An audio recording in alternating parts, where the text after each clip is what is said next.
Good morning, students. Let us begin today's reading, and we are at paragraph. There are other surgeons, excellency Sadao suggested. तो सदाओ ने suggest किया कि sir मेरे अलावा और भी बहुत सारे सर्जन्स हैं जो आपका ऑपरेशन कर सकते हैं, अगर मुझे फांसी होगी तो हो जाए. None I trust, the journal replied. तो जर्नल बोलता है कि नहीं, मैं किसी का भरोसा नहीं करता. The best ones have been trained by Germans and would consider the operation successful even if I died.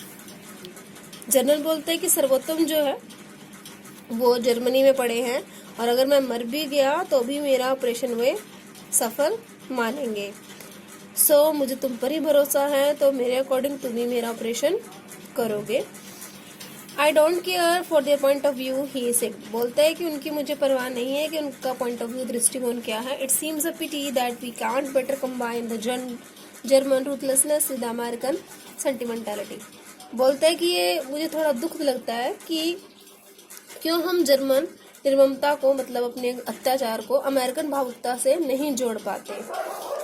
Then you could turn your prisoner over to execution and yet I could be sure you wouldn't murder me while I was unconscious. तब तुम अपने कैदी को मौत को सौंप सकते और फिर भी मैं विश्वास कर लेता कि मेरी बेहोशी में भी तुम मेरी हत्या नहीं करोगे. तो जनरल थोड़ा इस बात पर हंसता है. इस टाइम वो थोड़ा जोकी सा हो गया है. द जनरल लाफ्ड, मुस्कुराता है. He had an unusual sense of humour. इस टाइम उसमें जो हंसने की है वो असाधारण सी भावना है. As a Japanese could you not combine these two foreign elements, he asked. बोलता है कि जापानी के रूप में क्या तुम इन दोनों विदेशी तत्वों को जोड़ नहीं सकते, उसने पूछा. सदाओ स्माइल किया. I am not quite sure sir, मैं पूरी तरह से तसल्ली नहीं कर सकता. But for your sake I would be willing to try. लेकिन सर आपके लिए मैं कोशिश जरूर करूंगा एक्सीलेंसी. जर्नल ने गर्दन हिलाई. I had rather not to be test case. तो बोलता है कि मैं एक टेस्ट केस नहीं बनना चाहूँगा. उसने बोला. ही फेल्ट सडनली वीक, कमजोरी महसूस की, and overwhelmed with the cares of his life as an official in times such as these when replied victory brought great responsibilities all over the South Pacific. It is very unfortunate that this man should have washed up on your doorstep, he said irritably. अब बोलता है कि ये तो काफ़ी चिंता का विषय है. उसने सोचा कि अचानक कमजोरी महसूस हो रही है और एक अफसर के रूप में ऐसे समयों में जब अपनी ज़िंदगी में मैंने बहुत सारी प्रबल जीत हासिल कर रखी है, दक्षिणी प्रशांत में बड़ी बड़ी जिम्मेवारियां लेकर आई हुई है. दुर्भाग्य की बात यह है कि ये आदमी तुम्हारे दरवाजे पर बहकर क्यों आया. बड़े परेशानी से जनरल बोला कि ये कोइंसिडेंट है कि आदमी तुम्हारे दरवाजे पर बहकर क्यों आया. I feel it to myself. Sadao बोलता है कि सर मुझे भी इसी बात का कई बार दुख होता है. सदाव ने थोड़ा धीरे से बोला. It would be best if you could be quite killed. बोलते हैं कि ठीक यही रहेगा कि इसको चुपचाप मार दिया जाए. General said. Not by you, ना तुम मत मारो, लेकिन but someone who does not know him, लेकिन कोई और जो उसको जानता ना हो. तो जनरल अब एक सजेशन देता है कि कुछ ना कुछ तो इस अमेरिकन का सोचना पड़ेगा. तो बोलता है. I have my own private as कौन होते हैं? हथियारे. तो जनरल ये बोलता है कि मेरे खुद के अपने हथियारे हैं. Suppose I send 2 of them to your house tonight or better any night. बोलता है कि सपोज करो मैं उनमें से 2 आज रात को तुम्हारे घर भेज दूँ या फिर कल या परसों की रात को. You need know nothing about it. तुम्हें इसके बारे में कुछ भी जानने की जरूरत नहीं है. It is now warm. अब गर्मी के दिन है ही, थोड़ी बहुत गर्मी होती है. But would be more natural, थोड़ा नेचुरल लगेगा. Then you should have leave the outer partition of the white man's room open to the garden while he sleeps. तो तुम्हें सिर्फ क्या करना है, उस कमरे में वो अमेरिकन सोया हुआ है, उसके कमरे के दरवाजे को खुला छोड़ देना है. Certainly it be very natural. सदाव agreed. बोलता है कि सर ये तो बड़ी स्वाभाविक सी हो जाएगी. इनफैक्ट कि वो तो करता ही ऐसा है. It is so left open every night. वो हर रात को अपना दरवाज़ा खुला ही छोड़कर सोता है. जनरल ने बोला. गुड, बड़ी अच्छी बात है. और यानी कि जमाइली they are very capable as. और जो ये मेरे हथियारे हैं ना, बड़े ही योग्य हैं.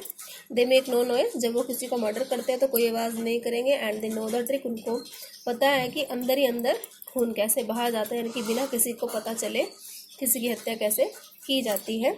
If you like I can even have them remove the body. और अगर तुम्हें ये बात अच्छी लगे तो मैं उनको डेड बॉडी उठा के लाने के लिए भी बोल सकता हूँ. सदाओ ने कंसिडर किया, इस बात पर विचार किया. दैट पर है would be the best. Sir यही ठीक रहेगा excellency. He agreed thinking of Hana. Agree हो गया, हाना के बारे में सोचता है. He left the generals presents then they went home. तो हमारा जो जनरल को छोड़कर हमारा सदाओ अपने घर की तरफ चलता गया. सारे रास्ते ये बात सोचता रहा. In this way the whole thing would be taken out of his hands. बोलता है कि इस तरह से सारी बातों से वो मुक्त हो जाएगा। He would tell Hana nothing. बोलता है कि हाना का कुछ नहीं बताऊंगा। Since she would teemed at the idea of agents. क्योंकि हाना जो है वो हथियारों के बारे में ही सोचकर शायद डर जाएगी, घबरा जाएगी। And it certainly such persons were essential in an absolute state such as Japanese was. How else could rulers deal with those who opposed them. बोलता है कि हाना को इस चीज़ के बारे में नहीं बताना क्योंकि वो घबरा जाएगी। फिर भी ऐसे लोग जापान के जिसे तानाशाही राज्य में अवश्य होते हैं, वरना शासक उन लोगों से कैसे निपटे जो उनके विरोधी होते हैं।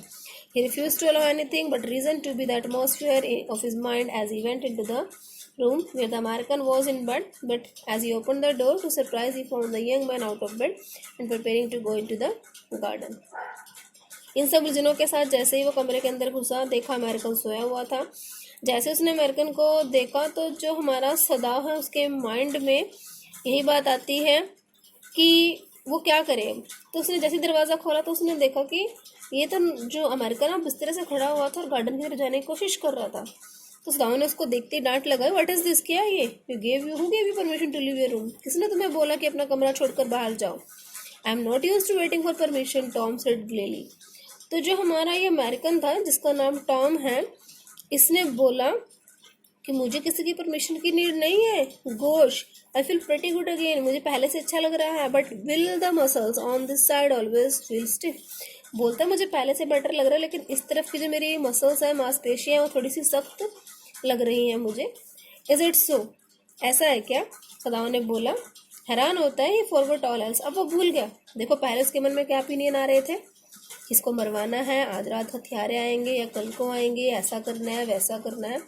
तो गाइज यहाँ पर एक चीज़ बताई जा रही है कि जब हमारा सदाव डॉक्टर फॉर्म में आ जाता है अपनी, तो वो सब कुछ भूल जाता है, कोई दुश्मन है, कोई कैसा है। तो इस चैप्टर में ये चीज़ रियलाइज़ की गई है कि हमें भी इन पूर्व धारणाओं से ऊपर उठना चाहिए। Being a doctor, being a teacher, हमें अपनी रिस्पॉन्सिबिलिटीज़ को पूरा अच्छे से निभाना चाहिए। Now I thought I had provided against that, he murmured. बोलता है कि अब मेरा ख्याल है कि मुझे इसका इंतज़ाम करना पड़ेगा। He lifted the edge of the man shirt, जो उसकी शर्ट है उसका एक सिरा उठाया और ठीक होते हुए हीलिंग स्कार को देखा। तो उसको सिर्फ सजेस्ट किया इसको मसाज करो। He said for exercise does it. और मालिश करते रहो इसकी, अगर व्यायाम करोगे तो शायद उससे ठीक ना हो सकेगा, इसके बाद तुम अच्छे से सही हो जाओगे। Thank you guys, today till here you will read the chapter, mark the difficult words. कल फिर मिलेंगे नेक्स्ट वन रीडिंग के साथ। Thank you, bye bye.